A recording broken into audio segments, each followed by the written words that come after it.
Астанада сағат 14.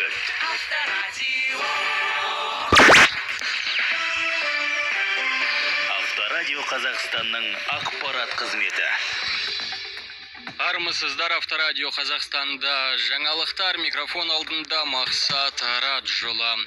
Алматы облысы прокурорының бірінші орынбасары Қатаев Дамир Меделбайұлы Талғар ауданының әкімдігінде Талғар ауданының прокуроры Ерлан Әлижанұлы Тағаевты таныстырды. Бұл туралы аудандық прокуратура хабарлады.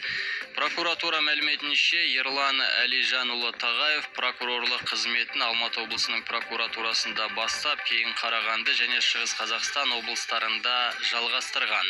Талғар ауданы прокуроры болып тағайындалғанға дейін Курчатов қаласы, Шығыс Қазақстан облысы түзеу мекемелерінде заңдылықтың сақталуын қадағалау жөніндегі арнайы прокуроры, Күршім ауданы, Аягөз, Абай және Жаңа Семей аудандарының прокуроры қызметін атқарған. Айта кетейік, Шерзат Полаттың өлімінен кейін Талғар ауданында бірнеше шенеунік жазаланды. Премьер-министрдің орынбасары Тамара Дүйсенова қазақстандықтар 600 мың теңге жалақыға жұмыс істеуге бармайды деген ақпаратқа қатысты пікір білдірді. Бұл туралы Қаз-Нұр-Кз хабарлады. Мұны еңбек және халықты әлеуметтік қорғау министрінен сұрау керек шығар. Бұл оның пікірі. Бірақ ол экономикадағы орташа жалақы туралы айтқан жоқ. Ол жұмыс берушілер электрондық еңбек биржасына ілетін ақпарат бойынша айтты. Сондықтан қандай кәсіпорын, қандай маман туралы айтқанын нақтылап ақпарат алу керек деді ол. Сондай-ақ вице-премьер орташа жалақы 300 мың теңгеден жоғары екендігі шынайы жағдаймен сәйкес пе деген сұраққа жауап берді. Мүмкін министр миллион алатын шығар, ал біреуі 100 мың алады. Ресми статистика бар. Ол барлық жұмыс берушілердің дерегін ұсынады. Орташа жалақы төмендегіден жоғарыға қарай алынады. Бұл ресми ақпарат, сондықтан ол шындыққа сай келмейді деп айта алмаймыз, деді вице-премьер.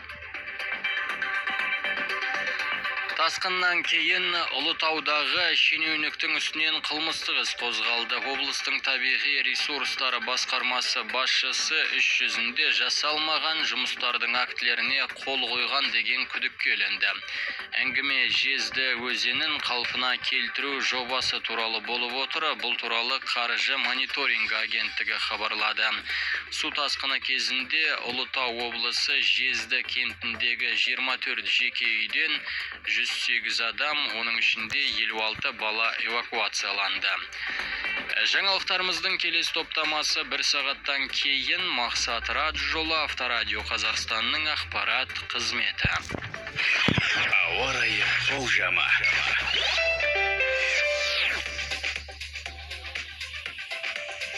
Бүгін Петропавлда +1, Қостанай, Көкшетау, Павлодар мен Екібастұзда 4 градус, Түркістан, Шымкент пен Таразда 11, Қызылорда мен Атырауда 10, Ақтауда 15, Оралда 7, Ақтөбе мен Өскеменде 4, Семейде 6.